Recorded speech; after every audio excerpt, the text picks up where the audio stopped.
Malam itu, gerimis tipis membasahi bumi. Aku baru saja hendak beristirahat saat sebuah pesan singkat masuk ke ponselku. Itu dari Ibu Risa, Ibu RT di lingkungan kami yang terkenal sangat tegas, disiplin, namun memiliki kecantikan yang matang dan berkelas.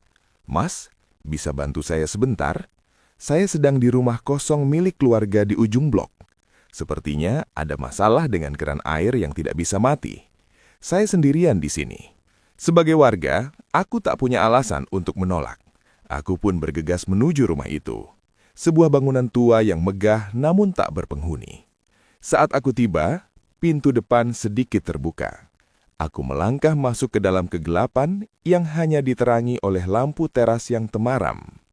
"Ibu Risa," panggilku pelan. "Di sini, Mas, di dapur," jawabnya dengan suara yang terdengar lebih lembut dan dalam dari biasanya. Aku menemukannya sedang berdiri di depan wastafel. Namun yang membuat jantungku berdegup kencang bukanlah keran airnya, melainkan penampilan Ibu Risa. Ia tidak mengenakan pakaian formal seperti biasanya. Ia hanya mengenakan daster satin berwarna merah marun yang jatuh sempurna di tubuhnya yang masih kencang. Rambutnya dibiarkan tergerai, menyebarkan aroma parfum musk yang begitu intim di udara yang dingin. "Sepertinya sudah benar, Bu," ucapku setelah memeriksa keran itu sekilas. Namun saat aku hendak berbalik, Ibu Risa melangkah mendekat. Ia menutup pintu dapur dan tiba-tiba terdengar suara kunci yang diputar. "Klik, rumah ini kosong, Mas. Tidak akan ada warga yang lewat.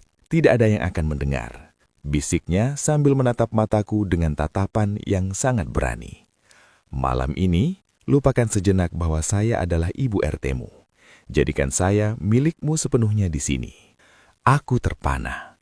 Wibawa yang selama ini ia bangun di depan warga runtuh seketika, digantikan oleh gairah seorang wanita yang sudah lama merindukan sentuhan.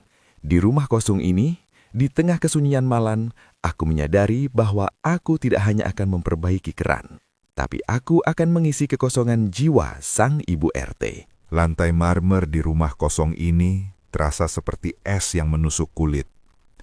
Di ruangan yang luas dan sunyi ini, hanya ada satu-satunya tikar pandan tua yang tergelar di sudut ruang tengah. Ibu Risa duduk di sana, memeluk lututnya, sementara daster satinnya sedikit tersingkap, memperlihatkan betisnya yang halus namun tampak kedinginan. Aku berdiri ragu, namun tatapannya seolah menarikku untuk mendekat. Siapa sih yang tidak tahu dengan paras Ibu Risa? Di lingkungan kami, ia adalah primadona yang disegani sekaligus dikagumi dalam diam oleh banyak pria. Wajahnya yang tegas namun ayu, dipadukan dengan wibawa yang tinggi, membuatnya tampak seperti puncak yang sulit digapai. Namun malam ini, puncak itu berada tepat di depanku, meminta kehangatan. "Mas, sini, lantainya dingin sekali. Saya tidak kuat," bisiknya Rire. Aku pun duduk di sampingnya. Ruangan ini begitu gelap, hanya ada cahaya kilat dari luar yang sesekali masuk melalui celah jendela, menyinari wajahnya yang tampak begitu pasrah. Saat bahu kami bersentuhan, aku bisa merasakan tubuhnya sedikit gemetar. Bukan hanya karena dingin, tapi ada getaran lain yang lebih hebat yang sedang kami lawan bersama. Aku memberanikan diri melingkarkan lenganku di pundaknya. "Ibu tidak apa-apa?" tanyaku dengan suara yang sengaja kurendahkan agar tidak menggema di rumah kosong ini. Ia tidak menjawab dengan kata-kata. Ia justru menyandarkan seluruh berat tubuhnya ke dadaku, menghirup aroma tubuhku dengan napas yang dalam. "Jangan panggil ibu. Malam ini, panggil saya Risa," desahnya tepat di ceruk leherku. Aku tidak bisa menyalahkan Ibu Risa. Aku juga tidak bisa menyalahkan diriku sendiri. Di bawah tekanan dingin yang ekstrim dan kesunyian yang mencekam, naluri manusia untuk saling melindungi dan memiliki meledak begitu saja. Di atas tikar tua itu, di tengah rumah yang tak berpenghuni, jarak di antara kami benar-benar lenyap. Kehangatan yang kami cari bukan lagi sekadar pelukan, melainkan sebuah siraman rohani yang mendalam, yang menyatukan rasa kagumku dan kerinduan terpendamnya sebagai seorang wanita. Rintik hujan yang tadinya halus kini telah berubah menjadi badai yang mengamuk di luar sana. Suara angin menderu-deru, mencoba merangsek masuk melalui celah pintu. Namun di dalam ruangan ini, suasana justru terasa begitu panas dan menyesakan. Di atas tikar pandan yang menjadi satu-satunya saksi, aku bisa merasakan detak jantung Ibu Risa yang berdegup kencang di balik daster satinnya yang halus.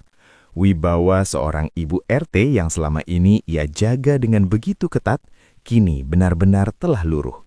Ia bukan lagi sosok yang memimpin rapat warga. Ia kini hanyalah seorang wanita bernama Risa yang sedang gemetar dalam dekapan seorang pria. Saat petir menyambar dan menyinari ruangan sekejap, aku melihat matanya yang sayu namun penuh dengan keinginan yang mendalam. "Mas, malam ini dinginnya sampai ketulan, tapi dekat denganku, aku merasa terbakar," bisiknya. Suaranya serak, penuh dengan getaran yang menggetarkan sukma. Aku tidak lagi sanggup menahan diri. Ku sentuh wajahnya dengan lembut, menelusuri garis rahangnya yang sempurna. Ia memejamkan mata, seolah menyerahkan seluruh takdirnya malam ini ke dalam tanganku. Di rumah kosong yang tak berpenghuni ini, di mana tidak ada satupun pasang mata warga yang mengintai, aku mulai memberikan siraman rohani yang sesungguhnya. Setiap sentuhan terasa begitu ekstrim di bawah irama badai yang semakin gila. Penaklukan ini terasa begitu manis, bukan hanya karena parasnya yang rupawan, tapi karena ada sensasi luar biasa saat sosok yang paling dihormati di lingkungan ini akhirnya takluk dan pasrah sepenuhnya di atas tikar tua. Badai di luar seolah menjadi musik pengiring bagi penyatuan kami, menenggelamkan setiap desahan dan rintihan yang keluar di sela-sela nafas yang memburu. Aku merasakan jemari Risa mencengkeram erat ke mejaku, seolah ia sedang berpegangan pada satu-satunya tiang di tengah badai yang meluluh lantakkan pertahanannya. Di dalam kegelapan yang hanya sesekali dipecahkan oleh kilatan petir, wangi parfum musk miliknya bercampur dengan aroma tanah basah, menciptakan candu yang membuatku semakin kehilangan kendali. Tidak ada lagi jarak, tidak ada lagi protokol warga. Yang ada hanyalah dua insan yang saling menuntut kehangatan di atas tikar pandan yang kasar. Risa mendongakkan wajahnya, membiarkan setiap inci kulitnya merasakan nafas panas dariku, sementara desahan halusnya menjadi melodi paling indah yang pernah kudengar di rumah kosong ini. Malam ini, aku bukan hanya seorang warga yang membantunya, tapi aku adalah raja di dalam istana rahasianya. Kita berdua sadar bahwa besok pagi matahari akan terbit dan mengembalikan semua atribut sosial itu. Namun untuk saat ini, di bawah lindungan langit yang gelap, dunia hanya milik aku dan Risa. Setiap detik yang berlalu adalah ukiran dosa yang paling manis, yang akan kami simpan rapat-rapat di balik pintu rumah kosong ini selamanya. Malam itu, rumah kosong ini bukan lagi tempat yang menyeramkan. Ia telah berubah menjadi istana rahasia, di mana seorang ibu RT dan warganya melupakan segala batasan sosial. Aku tidak menyalahkan Risa, dan aku tidak menyalahkan diriku sendiri, karena di bawah langit yang sedang murka, kami berdua hanyalah sepasang jiwa yang sedang mencari kedamaian dalam pelukan yang terlarang, namun terasa begitu benar. Fajar menyingsing dengan sangat tenang, membawa cahaya keperakan yang mulai menyinari sudut-sudut rumah kosong ini. Badai semalam telah reda, menyisakan bau tanah basah dan kesunyian yang terasa jauh lebih berat dari kegelapan semalam. Aku terbangun di atas tikar pandan itu, merasakan dinginnya udara pagi mulai merayap, namun tubuhku masih merasakan sisa-sisa panas dari penyatuan kami. Aku menoleh ke samping. Risa masih di sana. Rambutnya yang berantakan di atas tikar justru membuatnya tampak jauh lebih manusiawi daripada saat ia mengenakan seragam kebesarannya sebagai ibu RT. Aku menghela nafas panjang, menyadari bahwa beberapa saat lagi sandiwara ini harus diakhiri. Kita harus menyusun rencana. Aku harus keluar terlebih dahulu melalui pintu belakang, berputar melewati kebun warga, dan ia harus keluar setengah jam kemudian melalui pintu depan dengan wajah seolah baru saja memeriksa kerusakan rumahnya. "Risa, bangun. Fajar sudah tiba. Kita harus pergi sebelum warga mulai ramai kerja bakti di ujung jalan. Bisikku sambil mengusap bahunya yang halus. Namun ia tidak bergerak untuk bangkit. Sebaliknya, ia justru menarik selimut lebih erat dan merapat ke tubuhku. Matanya terbuka perlahan, menatapku bukan dengan ketakutan akan ketahuan, melainkan dengan kerinduan yang seolah belum tuntas. Wibawa Ibu RT itu benar-benar telah terkubur di bawah tikar ini. Mas, biarkan warga di luar sana dengan urusan mereka.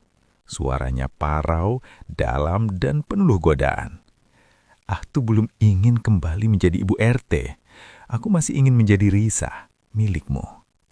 Sekali lagi, Mas, berikan aku siraman rohani itu sekali lagi sebelum dunia kembali mengambilku darimu.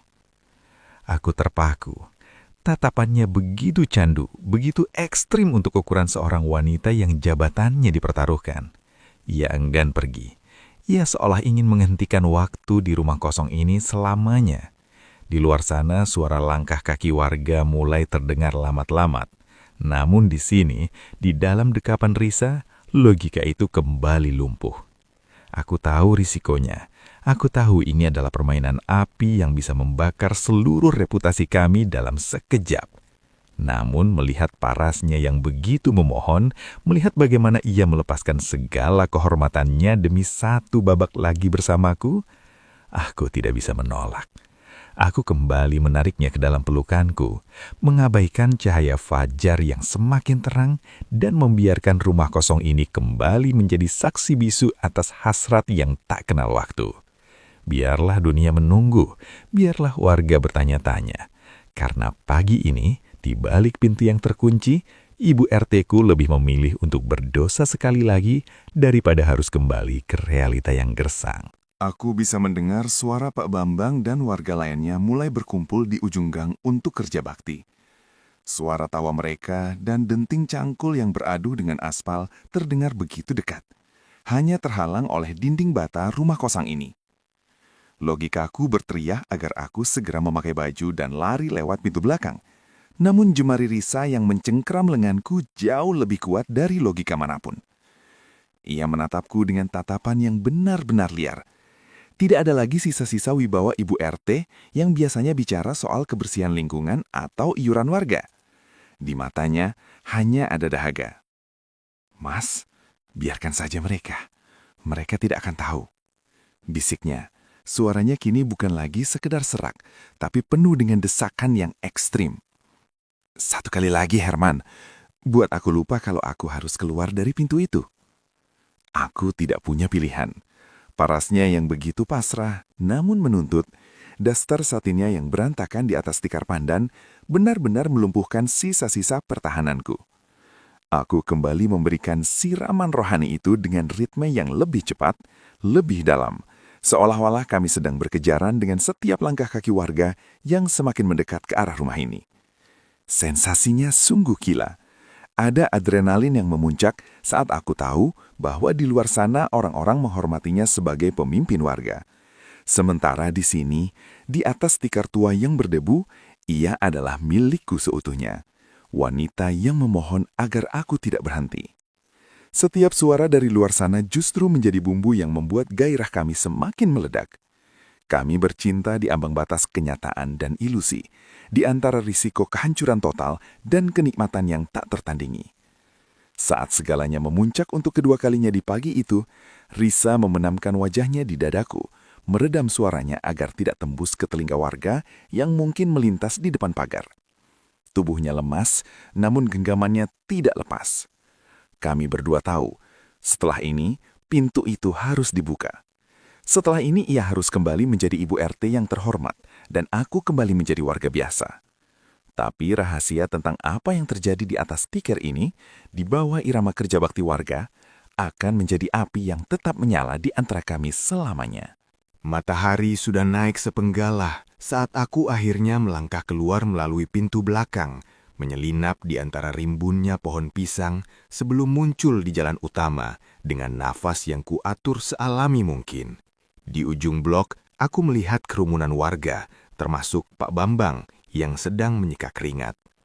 Aku menyapa mereka dengan senyum yang paling biasa, senyum seorang warga yang seolah baru saja bangun tidur dan hendak bergabung kerja bakti.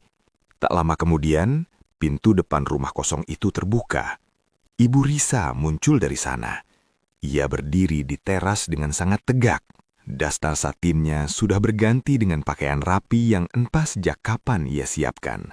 Rambutnya kembali disanggul sempurna, wajahnya kembali dingin dan berwibawa. Ia berjalan menghampiri warga, memberikan instruksi tentang kebersihan selokan dengan suara yang tegas, suara yang sama yang semalam merintih di atas tikar pandan itu. Aku menatapnya dari kejauhan, dan untuk sepersekian detik, mata kami bertemu. Tidak ada kerlingan, tidak ada senyum rahasia, hanya tatapan kosong yang profesional.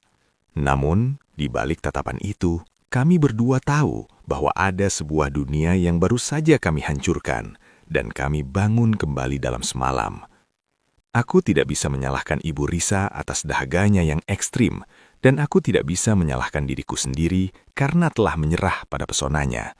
Di dunia yang penuh dengan tuntutan moral dan label sosial ini, terkadang manusia hanya butuh satu ruang kosong untuk menjadi dirinya yang paling jujur, tanpa peduli seberapa salahnya itu di mata orang lain.